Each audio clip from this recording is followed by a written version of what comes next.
హనుమాన్ చాలీసా. ఇంతవరకు మనం చూశాం భయాన్ని ఎలా తొలగిస్తుందో, అహంకారాన్ని ఎలా కరిగిస్తుందో, జీవితాన్ని ఎలా మారుస్తుందో. ఇప్పుడు 5వ భాగంలో అసలైన మనసును తాకే రహస్యం తెలుసుకుందాం. హనుమంతుడి గొప్పతనం వెనుక ఉన్న ఒక మాట. హనుమంతుడు ఎప్పుడూ ఇలా అనేవాడు, నేను చేసిందేమీ లేదు, అన్నీ రాముని కృపే. ఇదే అతని శక్తి రహస్యం. మనిషి నేను అన్నప్పుడు బలహీనుడు, ఆయన అన్నప్పుడు అజేయుడు. హనుమాన్ చాలీసా ఎందుకు 40 చౌపాయిలు? తులసీదాసు చెప్పారు.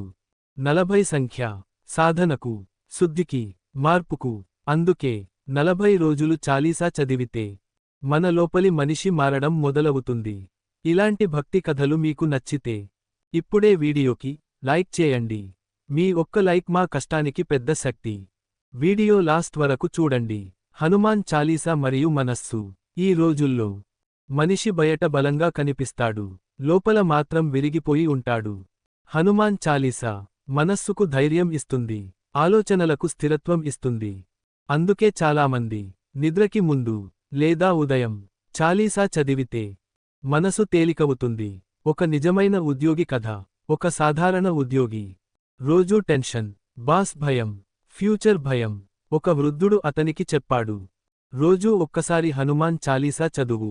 అతను చదవడం మొదలుపెట్టాడు. నెల రోజుల్లో పని మారలేదు, కానీ మనిషి మారాడు. అప్పుడే అతనికి అర్థమైంది, సమస్యలు తగ్గలేదు, సమస్యలను ఎదుర్కొనే శక్తి పెరిగింది. ఇదే హనుమాన్ చాలీసా మహిమ. ఇలాంటి నిజమైన జీవిత కథలు మరిన్ని కావాలంటే సబ్స్క్రైబ్ చేయడం మర్చిపోకండి.